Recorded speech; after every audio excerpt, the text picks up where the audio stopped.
There we go. In the upper left, in the red, his name, of course, is Stats. He faces off against the blue Protoss player in the bottom right. He is Creator. They've both been around for a while too. I mean, Creator's been around StarCraft II wise for a tremendous amount of time. If I recall, you know, it's like we've gotten to the point where certain players have retired and then new players with the same name have come up. So I don't think I'm getting this wrong, but he was all the way back on Prime with like MKP back in the day. Creator Prime is a name that probably brings back some memories. That's why I like to say, even though he's not on the team anymore, you know, you say CJ Hero, it kind of invokes a certain image of an era. And these guys have been around for so long, and it's awesome because normally I feel like we try to talk about in big tournaments because these guys are over there, right? They're at the venue. There are people being loud. There's a match on the main stage. There's that pressure. There's a little bit of that being on the B stream. Maybe not so much, but still that experience plays into dealing with, you know, the difficulties of traveling and playing abroad. And hopefully we get to see the best of both of these guys as we start things off on day 2. Yeah, you know, Nate, you talked about the B stream maybe not there or not. I was told, someone sent me a picture that they did have the B stream up on a side TV. So finally, that's there. Love that. I've been looking for that to happen for a while. So I'm very happy that gets started here. By the way, we get to take a look at Korean PvP, which is a very different thing. Is Creator just being an absolute, this is horrible. This is so annoying. But the thing I want to talk about as we get started here is that this is Korean PvP, and 9 games out of 10, you're going to see it's going to be a 2-gate expand. You're going to go and put it on the high ground. But he's doing it. This is illegal. This is not okay. Pylon block. he's going for a new high score.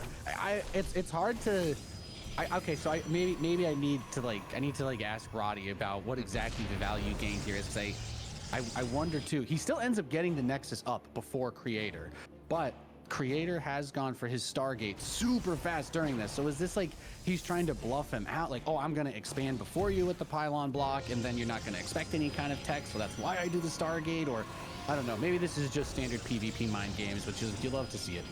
Yeah, no, what really, and part of what this is so you go Stargate, that means you're getting Oracle out, right? You're going to run across the map. You're going to try to get some damage done. And anything you can do, and if you don't go Stargate, right, you get your Nexus down.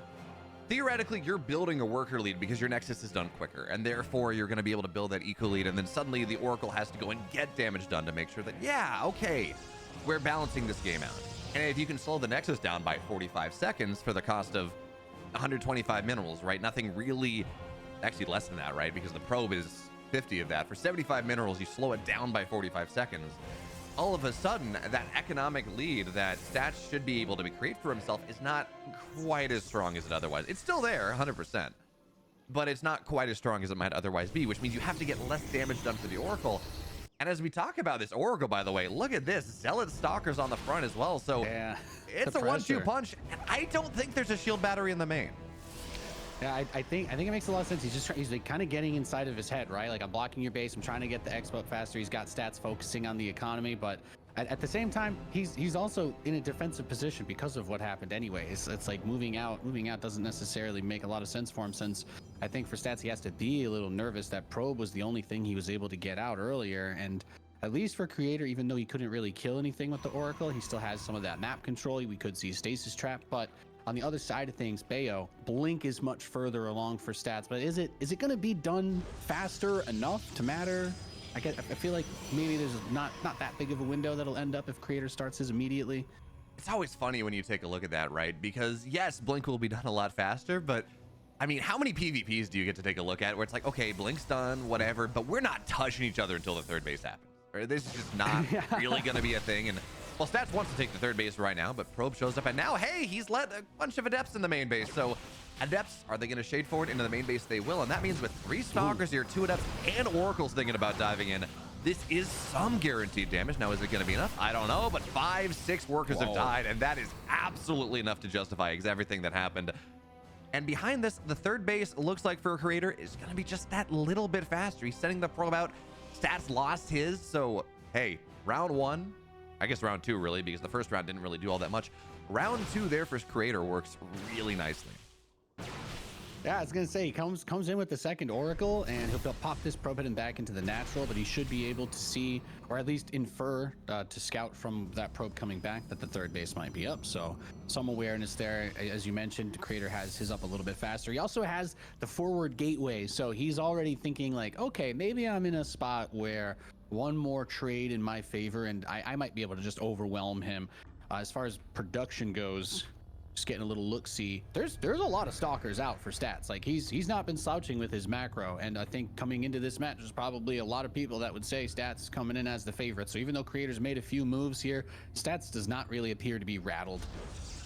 No, not really. And again, this is one of those things where I think it's important to talk about. You mentioned yesterday there's some players that really wear their heart on their sleeve, and they have the highest of highs and they have the lowest of lows, and players that are just very stable, and you know what you're gonna get 100% of the time. And that's what's going to happen here as well. Creator is this player that, I mean, he has the highest of highs and he has the lowest of lows. And Stats is the shield of Ire. He's very good, very stable, very defensive. So it's one of those things where if Stats can stabilize, things start going wrong for Creator. Maybe, you know, gets in his head a little bit.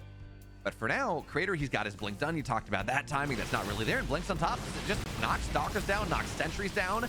And the pros having to get bulled here already with the Oracles diving on top. This is a massive move coming out of Creator. Stats was just clearly not prepared for this. So even as Oracles die, that's a couple more workers. It's a positive trade in the Stalkers.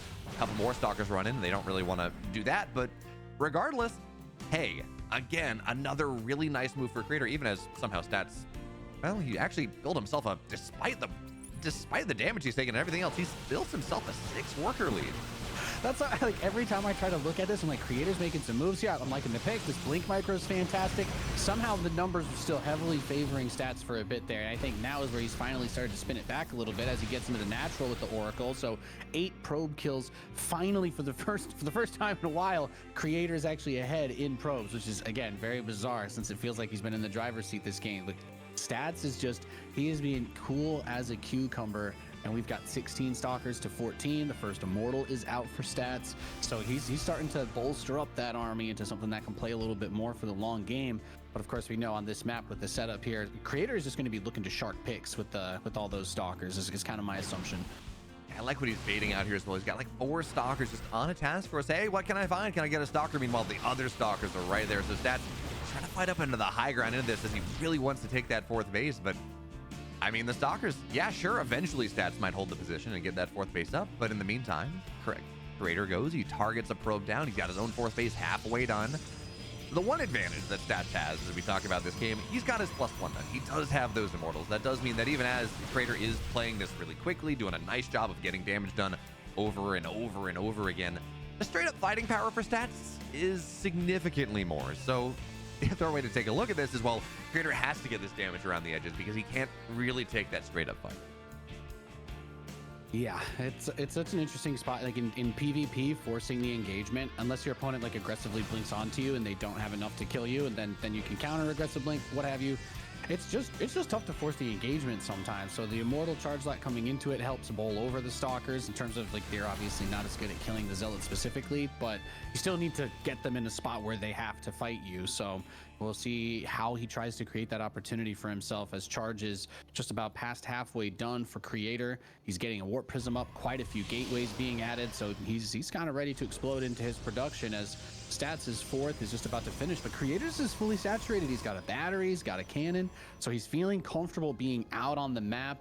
And even though we've said Stats has been cool, he's still mostly been contained. He hasn't been able to really get out there and do anything yet. He has, and we can't even say, well, he's been contained, he's been playing defensively, but he's been trading better. Defender's advantage is a really nice thing. Can't really say that one. He's actually lost just a little bit more, so by every metric. Well, I guess not +2, but really every other metric. He's held it together extremely Yeah. well. It's just, it's surprising that I'm like, oh yeah, has he been able to get his army or go across map, try to recall, forceful trade? No, he's just been, I'm super patient. I know you're sitting outside my base with a ton of Stalkers, and I'm trying not to get caught off guard. And as I say that, I mean, these Zealots are going to run past the middle, so he kind of sees, okay, you have a lot of stuff here. You can clean up the gateway, and maybe feels like the risk of a base trade isn't that high if Stats or if Creator returns his army home. Yeah, I really like the move out from Stats. He's got that army supply lead. He has the upgrade lead as well, so he gets on top of these Stalkers, and now he's got a prism, so it's not like he's on the other side of the map. He does have this ability to reinforce just that much faster, although prism goes down. Did he send it somewhere else? I actually don't see the prism with the army anymore, but he is taking advantage of this timing with Archons, with +2, with these Zealots that are just that much better with these Immortals. So first of all, the army supply for stats is like 40 more than what Creator has, but also that army is just better. So I like what he's doing here, trying to take advantage of this timing, but eventually, hey, +2 is going to be done, and Creator's going to take advantage of that superior economies he's had for a while and build a little bit more. But for right now, this is a tough situation for Creator to be in. Again, the army is just not nearly as good. Yeah, it's he's got such a force outside of his base, and the hardest part about engaging this type of army is like the Zealots. Yeah, you can try to run from them; they're melee, but when you're up against a wall, when it's the only thing to retreat past becomes your base. But then the Zealots are also happy to kill that too. So he's got this huge chunky force. The Archon count is still very low for both players, just one on each side. So punching through that won't be that easy. Stats actually does have a second one in the back, so. The more of those are going to help with the Zealots, but he is set up for somewhat of a flank too if he pushes too far in. It's like, on one hand, he doesn't want to get sandwiched. On the other hand, I kind of with you, Bayo. I really like his army, and I think he could. I think when he decides to take the fight, I believe he will come out on top, but it's because of this patience, and even I'm just staring at here waiting for him to go for it. He loses the Prism, though. Really nice grab by Creator. Cuts off the reinforcement potential, but it's still a maxed out stats. Yeah, the crazy thing about this, and I think stats probably should have gone, they were like 40 supply of Zealots, 30 supply of Zealots on that 5th base. They're really zoned out, thinking about going for a run by. And if that's just kind of like bulldogs into the natural, he can take the fight against the army before things are properly ready. So that heavy supply of Zealots that Creator has, they're not, and Archon and Stalkers and everything else. Oh, he's going for the full flank here. Look at this warp in. He's got so much on that north side, sandwiching everything here. This fight from Creator, it's boom or bust. He's got an Arc on the backside, shredding these Zealots. And the Stalkers on the right, they're not doing quite as much here, but the upgrades seem to be pulling through despite the sandwich, despite everything. The Archons are Creator, they're not fighting the Zealots, they're fighting the Stalkers and the Immortals, which is exactly what Stats wants. So despite everything, and despite this massive surround from Creator, none of it works out in Stats. He takes game 1. What a bizarre way for us to start off. He goes for three pylon blocks in a row. They both more or less end up expanding around the same time. He gets the Oracle pretty fast, but it doesn't end up killing anything until he gets the follow-up Oracle. So Stats just kind of ends up in this spot where by just being patient, not trying to push anything, not getting baited or aggravated by the block, not overcommitting, he just says, yeah, I'm still just going to expand, get blink, do my macro thing, and when I feel comfortable with my army, then I'm going to step out onto the field and go kill you. And that's exactly what happened, which is still bizarre because Creator ended up like losing off of the fight that he took outside of Stats' base. So he's like, I'm going to fight you in the middle of the map because I think he can just surround your army. And he was just wrong. It did look cool, though. He hit him from like 3 angles. So it was cinematic. Really, the problem was, as much as anything else, he had 3 Archons. So Creator had 3 Archons. You really want them to be going, and you want them to be fighting your Zealots, right? You want Archons to be fighting Zealots. That really is the goal. His Zealots, his one Archon fought some of the Zealots, but the rest of them were fighting Stalkers. They were fighting things that, well, hey, they actually fight them fairly well. So I liked the surround, but Stats had his army set up a little bit better to handle everything that had to be handled, which at the end of the day does mean that Stats was able to make that happen, even if he was, well, maybe not in theoretically the best possible spot with a full surround. But at the end of the day, hey, 1 map lead for Stats, and that's kind of what we expect. I don't know. I go into this, and I kind of think that this is a game that we expect Stats to win, or a series that we expect Stats to win. I don't know how you feel about it. Yeah, well, coming into it, I think my perspective was more or less that Stats is that consistent guy, right? We talked about him kind of coming back, but even while he was gone, even while Hero was gone, Creator was in the mix, but it's not like he was up top of everybody else, right? So there's definitely room for some shouldering out of the Protoss players here, especially considering how hard it's going to be to make it into that top 8. That playoff bracket is going to be so unbelievably competitive, and I feel like that game kind of demonstrates it, right? It was Creator trying to do something a little bit flashy, trying to kind of get in his face, and Stats is just like, Yeah, I'm just gonna hit cruise control, and there's not gonna be much you can do unless you really surprise me. So, does Creator have a surprise for game two? I kind of hope so, because otherwise I feel like it's gonna be a little bit of a rerun. Yeah, well, we're gonna have to, I mean, I think Creator put himself some pretty solid spots. Regardless, though, friends, we have game two. It's on the way. It's Creator. It's Stats. We saw what happened game one. Let's see if Stats can do it again, or Creator tie us up. And in the bottom right, in the blue, down a game in this series, but we'll see what he can do. He had opportunities and certainly got decent damage done. It's Creator. And his opponent in the Northwest as the Red Protoss player, leading the series 1-0, he is Stats.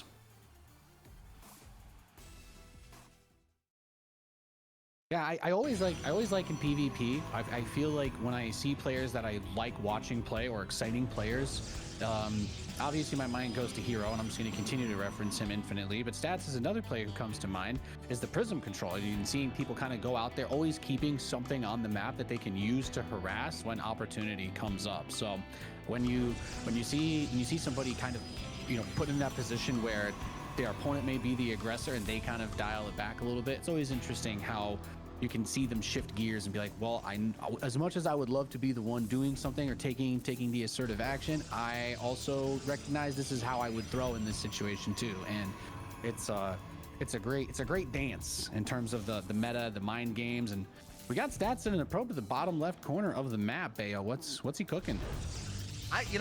This is just Schrodinger's pylon, right? The whole I'm putting something down there because I know you're counting pylons, and I'm also up a game in this series, so this is the perfect time for me to go and proxy something. So I actually, because the probe's away, I don't think that Stats is gonna do anything with this. This is just a, hey, Creator, go check the maps, lose some mining time, be a little bit fun afraid. Scouting. Yeah, right. No, that makes a lot of sense. Just putting it in probably the most awkward spot to go and check. It's just, yeah, it's like, okay, well, if you see that, it doesn't really say anything other than gotcha, because there's nothing of value to find down there. And of course, if a stalker or something like that gets sent around the map to look for it, then you might be vulnerable at your base. Things to keep in mind. We do have double stalker being made inside of Creator's base. It's going to shield battery block the main, just I guess keeping the probe inside, making sure no adepts can get through if there was one outside. But Stats, on the other hand, he's gone for the sentry and the stalker, so giving himself the opportunity to get the hallucinated scout later on if he needs it.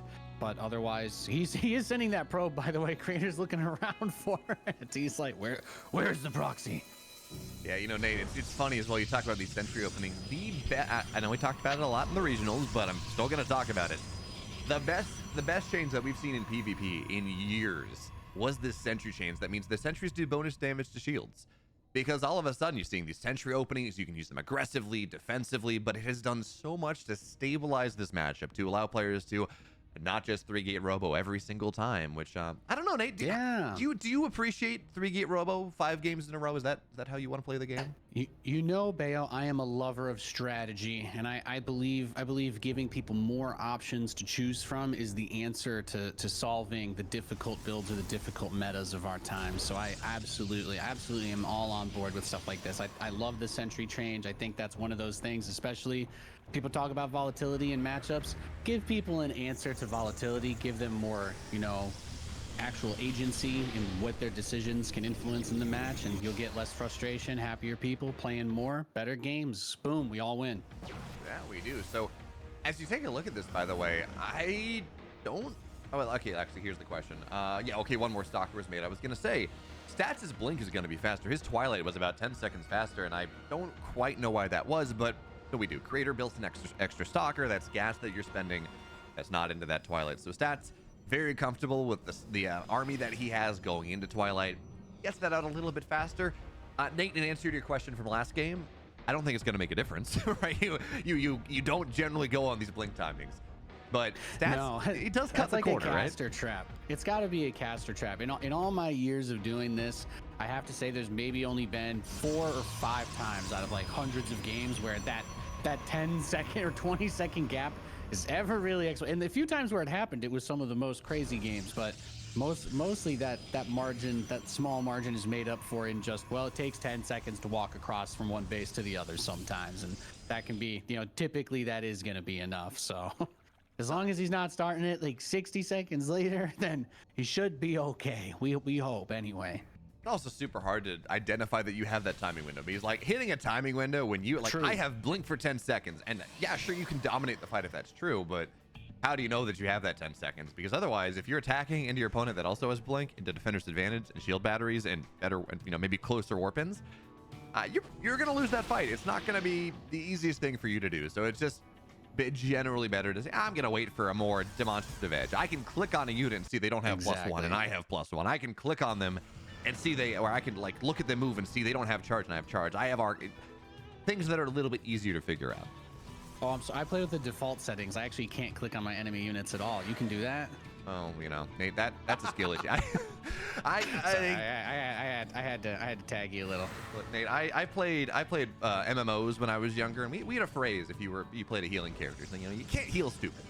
And that's true. That's true. Well, that's why we like TF2, because at least you can do a little bit more than just that. Creator's gonna go for a little blink into the main base. Stats is pretty much ready for it immediately though. He's gonna pick off 3 stalkers, and the recall comes out almost instantly. And Creator trying to go for a little fancy step, does actually get a couple of adepts into the natural, worth pointing out. So he got 6 probes during that. So the stalkers maybe a little bit rough on the loss there. But getting 6 workers when you're already down a little bit, that's nice, because now Creator is about 3 or 2. He's within the production deviation of the 3 next side of his opponent's economy. He's not down 10 workers, so that's nice, I guess. Yeah, but he also did force a recall out of stats, because I don't think stats had blink the available. Recall probably hurts more too. I think if he had been able to blink out and get the adepts in, that's maybe more what he was hoping for. Yeah, I was going to say, I think more importantly, so he did force a recall out of stats, which is something, because I think stats' blink was on cooldown. But I don't know that trading 3 stalkers and 2 adepts for you resign yourself to losing the adepts, but trading 3 stalkers, damage on more, when you're in the situation where you're already behind, you've kind of traded one disadvantage for another. It's like, okay, my economy is kind of caught up, stats' 4th base is on the way, but now my army's not as strong, and now I have less mobility and less agency on the map, and that does mean that, hey, Creator, you've equalized the economy. Was it worth it? Probably, but it's still a little bit less comfortable. Yeah, when we think about this game, there's some similarities already to map 1, right? Where even though maybe it wasn't like the super weirdest beginning, outside of he's gonna hide a pylon to kind of keep Creator honest, and some of these stalkers actually do get caught blinking away off cooldown, grabbed by those force fields. But the immortal count was another big thing from the first map that I was paying a lot of attention to, and I think in that final fight, stats had about 2 or 3 on the field, and we didn't have any from Creator. Creator has made 1 so far, so he's at least added 1 in. He's just now getting the Templar archives, and then he's going to make an observer. But I feel like you kind of pointed it out, but when the zealots were on the top side in that fight, if those immortals were able to hit the stalkers at all, it's a huge tide turner, especially if one player just doesn't have any. Yeah, no, that's the problem. As well as so stalkers are very good units, but they're not very happy fighting against a bunch of zealots. They'll just chase them down, charge and charge and charge and charge, and well, that life gets complicated. So Creator loses a couple more stalkers, has to get forced back once again. And Nate, despite the damage that Creator has done, he sold stalkers off to get probes. He sold adepts off to get probes, and did that over and over again. Stats has still built an 8-worker lead. He still has developed this economic lead, or this army supply lead off of that once again. So you're right.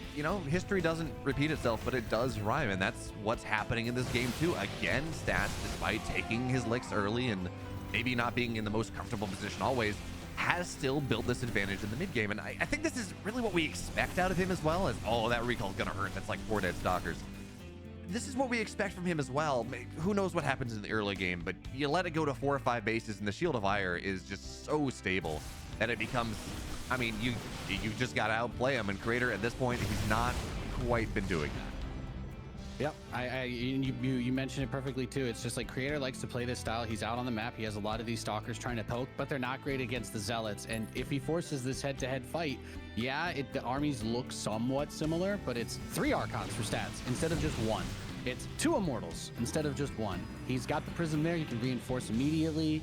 They both have a tremendous amount of zealots, but the extra, having 3 times as many archons can really help. He's getting a 4th one now, so when those zealot balls start to trade against each other, if the archons can actually land those hits, that could become devastating for him. And Stats kind of holding the stalkers at the front, ready to blink them behind the army as the fight initiates and guardian shields get popped. He's just trying to create himself a little bit of an arc around this base, and there's the next weapon coming through. Zealot's going to be chasing the stalkers into the middle line on the right side. Shield battery overcharge gets popped, and Stats just going to step back and wait for that to cool off.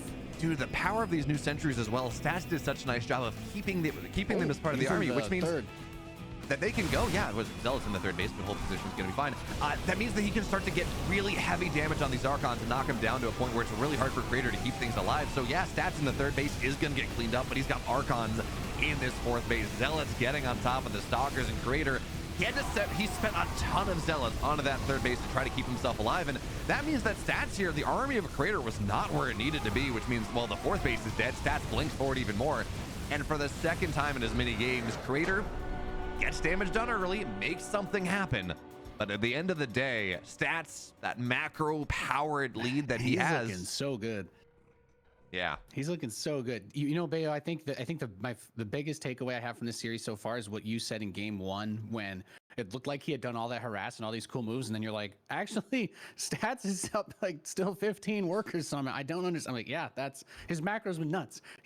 He has not tried to play as much for that map control, but he's just making sure that everything at home is running so smoothly. By the time all these fights happen, it really is that it's 4 Archons versus 1. It's two Immortals versus 1, and then Zealots and Stalkers aren't enough to make up the difference in those higher tier units. Yeah, it's kind of funny as well, Steve. It's this distillation. So if you are someone new to StarCraft, you're like, I'm gonna start playing this game. We're gonna see what happens. I'm gonna learn it, and you look for advice, and you say, well, I want to learn to get better at micro because that's fun. And people says, like, stop microing, don't even worry about it. Just learn to build units, and you'll be fine up until like Diamond or Masters. And it's one of those things where you run into these players. You know, Nate, maybe I'm targeting you a little bit because I'm going to talk about Terran players for a second. They're just like desperately microing that Reaper in your base over and over again. And then you look at it and they're floating 2,000 minerals. And this is not exactly fair enough to Creator because he's not floating 2,000 minerals. He's still extremely good. But it's a reminder that there are parts of the game people enjoy, but though, you know, it's like anything. You have too much of it, it can be a problem, right? You want to micro that early unit. There's nothing wrong with that, but if you do it a lot, there's going to be consequences.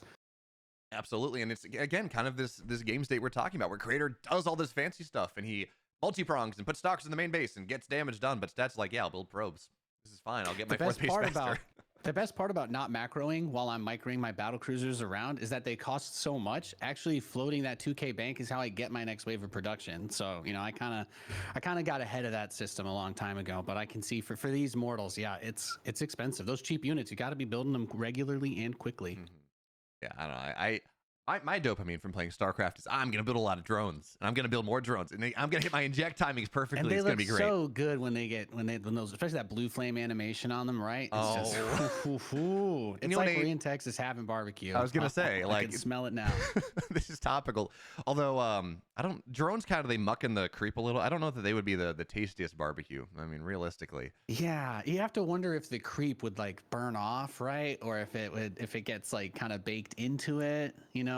That, and maybe in the lore, Muta wings are a thing, but they fly. So I wouldn't be surprised if there was no creep on them. I don't know how that affects. I haven't really eaten Zerg that many times either, to be honest. But you know, so Mutas by the lore, so they have wings that they fly in atmosphere, but they have like gas pouches that allow them to go through space, if I remember right. Oh yeah. They release gas to move in zero gravity, I believe. Yeah, like overlords, them and overlords. So the point is they're, you know, technically, you're going to be able to go then, and you don't even need to really pack up your grill. They already got the gas right there. You just take a torch and there we go. You'll love to see it.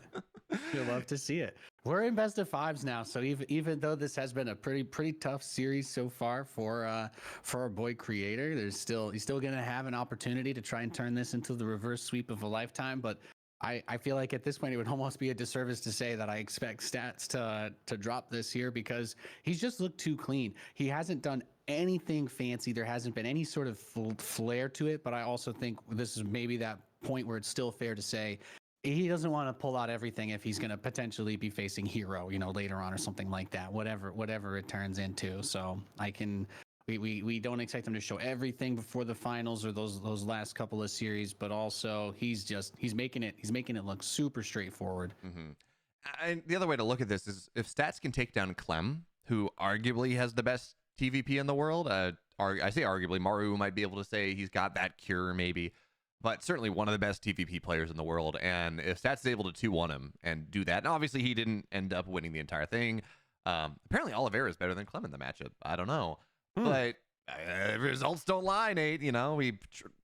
Transitive property. Regardless, if Stats is able to do that and take down Clem, that shows that he's playing at a really high level, which means that, should we be surprised that Creator is maybe struggling a little bit? I don't know.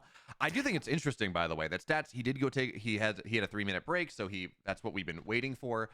And if you think back to the World Championships, the last World Championships that we had, Oliveira went on record. He said, I took a page from, I forget whose book it was, but I took a page from someone's book where I went to go, and when I was down 2-0, I went to go use the restroom. I went to go take a break because I wanted to give myself time to reset, and I wanted the guy who was in the lead. I wanted Raynor the chance to kind of stew in the possibilities for a little bit of time, and then I was able to recenter myself, and I was able to make the reverse sweep happen. Well, Stats was the one that called for a break this time, but Creator still has that opportunity. He had a 3-minute break to just sit down, recenter himself, and maybe tell us a different story. Yeah, if there's a moment for the inspirational anime speech for our boy, it was right there. It was right there during that moment, and this is going to be his opportunity here. If he wants to change the story, he wants to tell the world how he feels about stuff, then this is it. He's gonna have to bring it all out and give us 3 absolutely bonkers games in a row. That we will, but for now, he's down 2, playing for Blacklist Rivalry, one of the new teams entering the scene. It's Creator.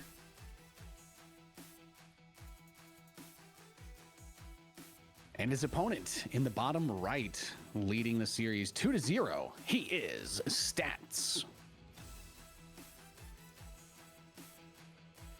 I've seen some of those other results already updating.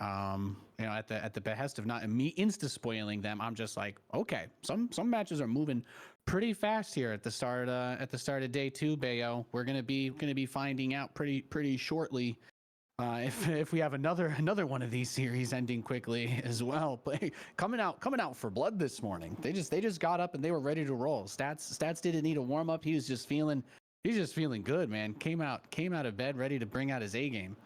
Yeah, it looks like there was a warrant out for some of these players, and it was not dead or alive, Nate. It was not even alive. It was dead. Oh, I like that. Let's keep this saloon talk going, boy. Okay. Good times. Crack whip. Anyway. Yeah. Well. So, Nate, we've told the same story 2 games in a row.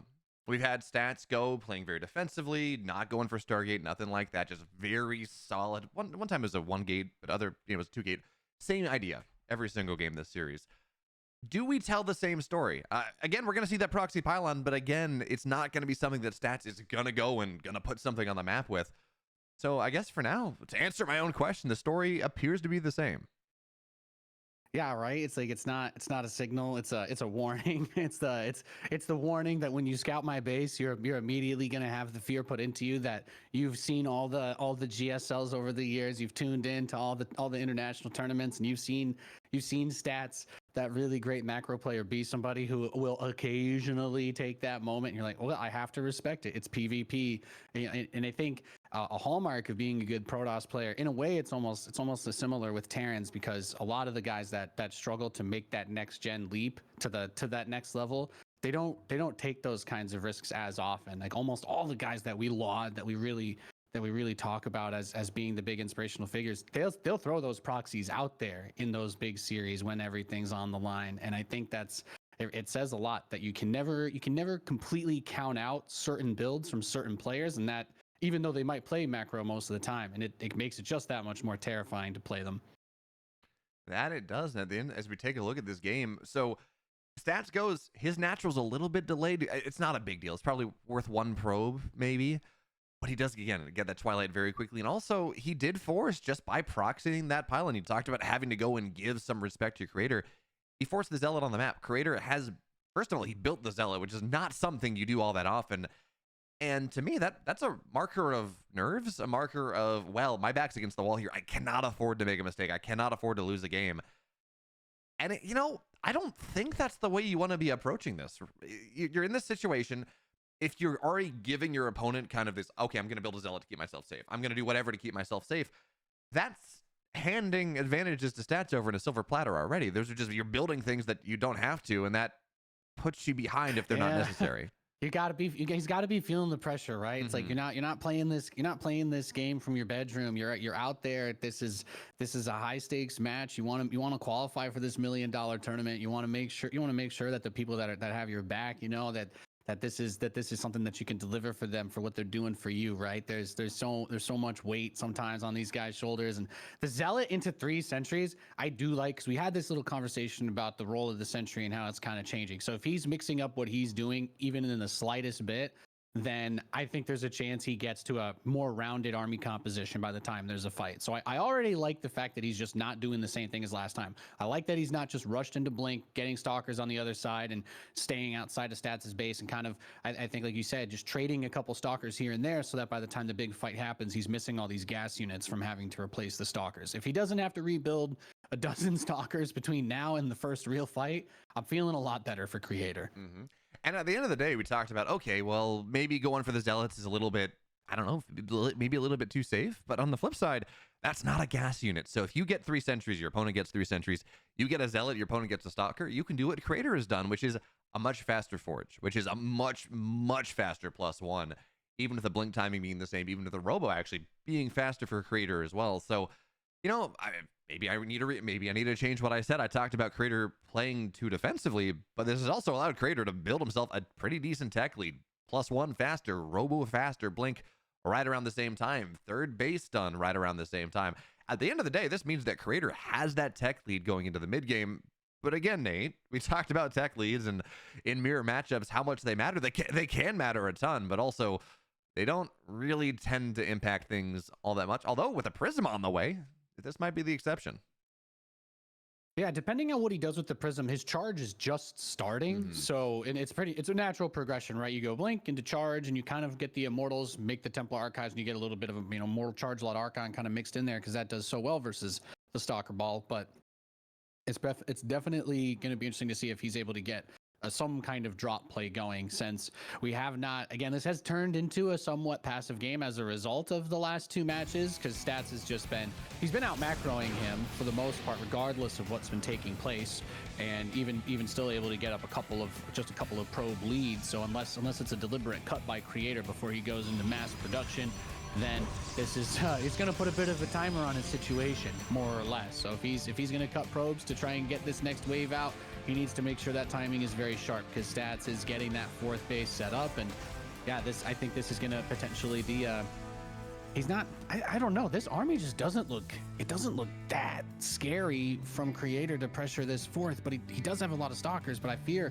with the 2nd Immortal coming out, if Stats gets that over there and doesn't have the base canceled, then there's a little bit of opportunity here.